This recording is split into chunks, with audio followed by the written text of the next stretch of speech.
नमस्कार, मैं सीमा सिंह। आज मैं इस वीडियो के माध्यम से कंपनियों के प्रकार तथा कंपनी रजिस्ट्रेशन करने की विधि एवं उपयोगी जानकारी दूंगी।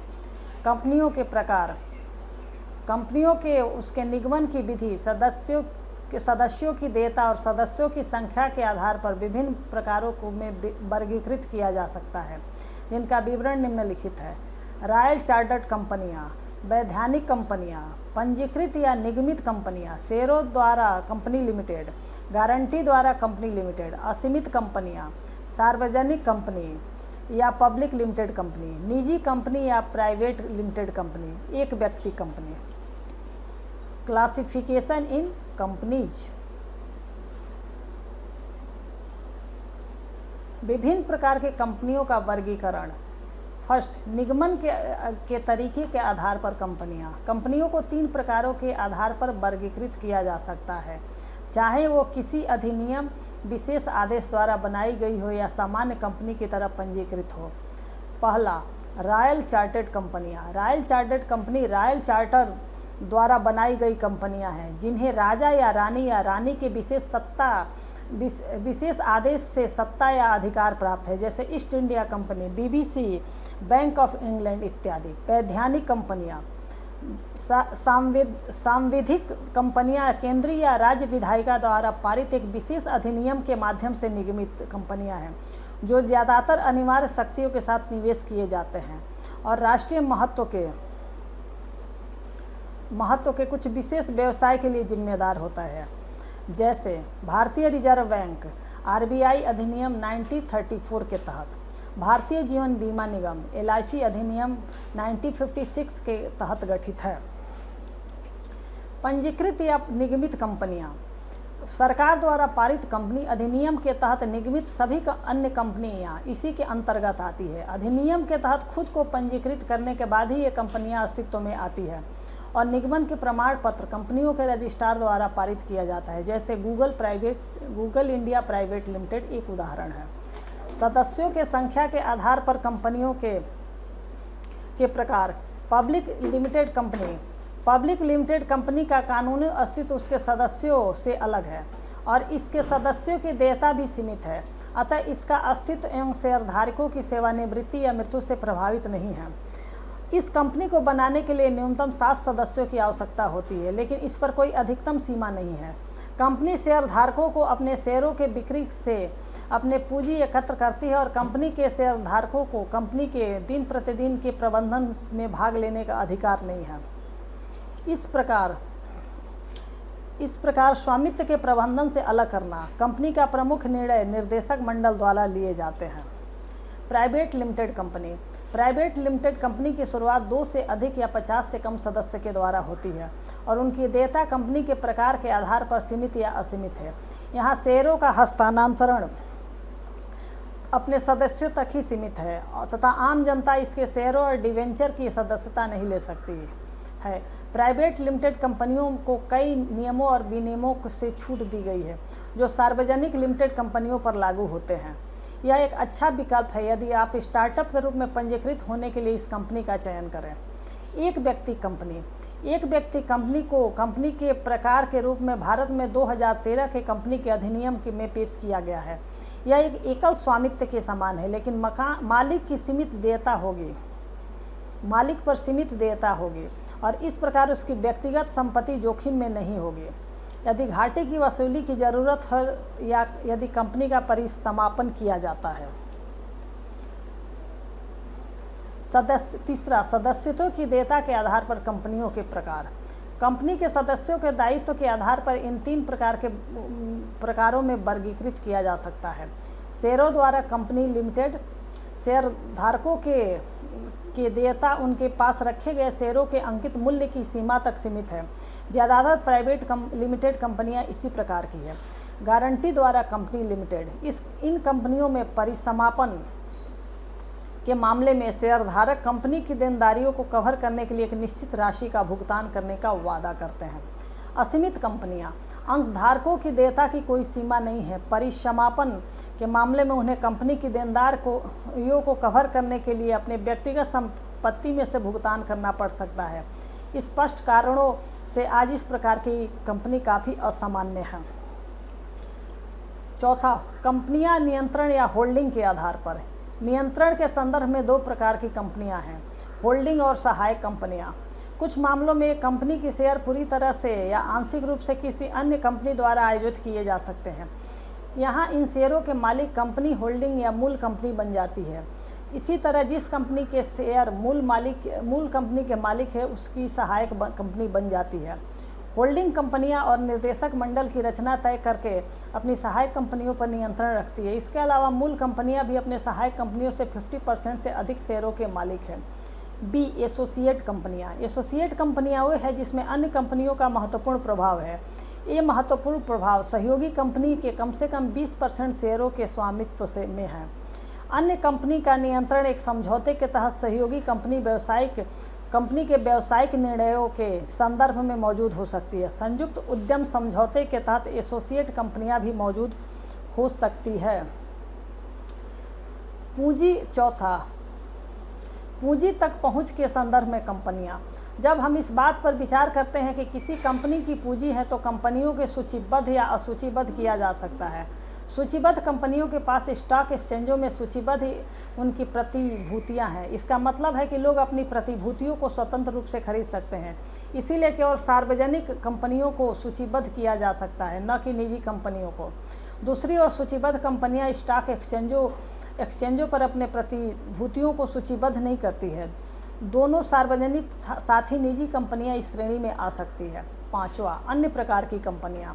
सरकारी कंपनियां वे है जिसमें 50% से अधिक शेयर पूंजी या तो केंद्र सरकार के पास होती है या एक से अधिक राज्य सरकार या संयुक्त रूप से केंद्र सरकार और एक से अधिक राज्य सरकार के पास होती है।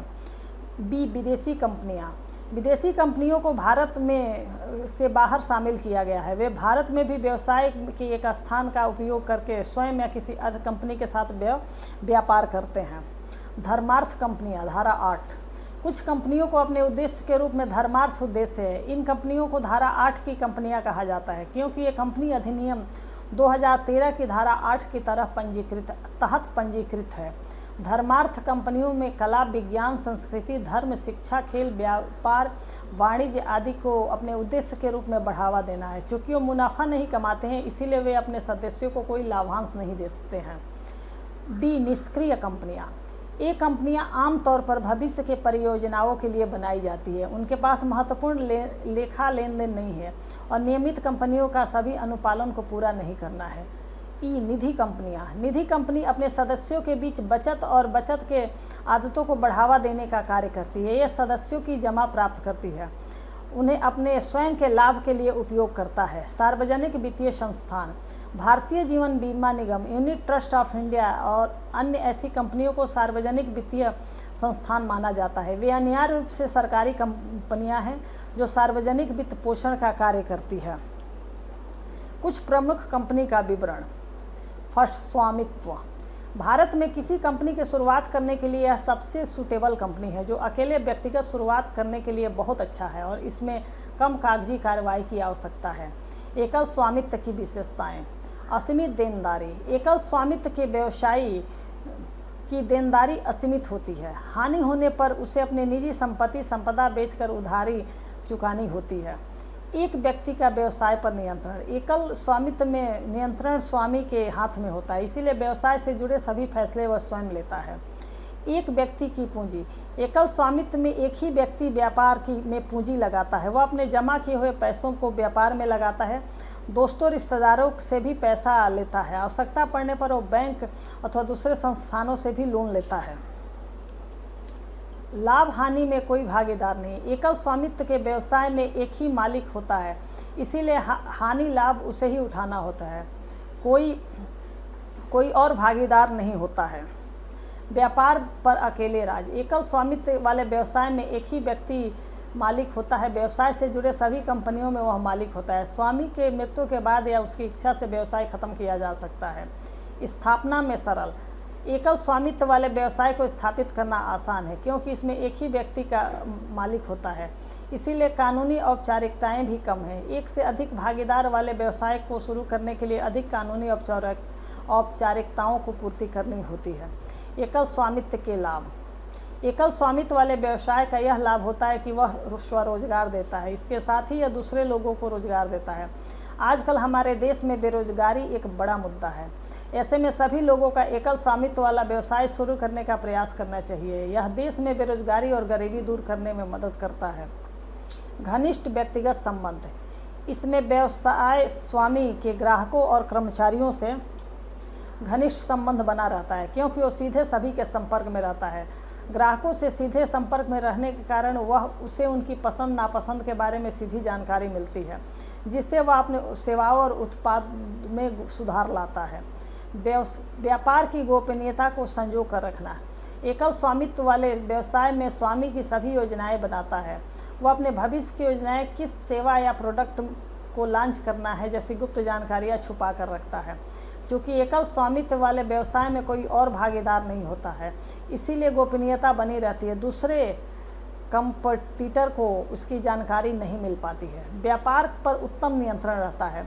एकल स्वामित्व वाले स्वामी व्यापार में स्वामी का नियंत्रण सभी कार्यों पर बना रहता है। नई योजनाओं को बनाना और उसे लागू करना, हर जगह वह अपनी इच्छानुसार काम करवाता है। शीघ्र निर्णय और उचित कार्रवाई होती है। एकल व्यवसाय में एक ही व्यक्ति मालिक होता है, दूसरा कोई भागीदार नहीं होता है, इसीलिए व्यवसाय से जुड़े फैसला लेने में देरी नहीं होती, तुरंत फैसला हो जाता है।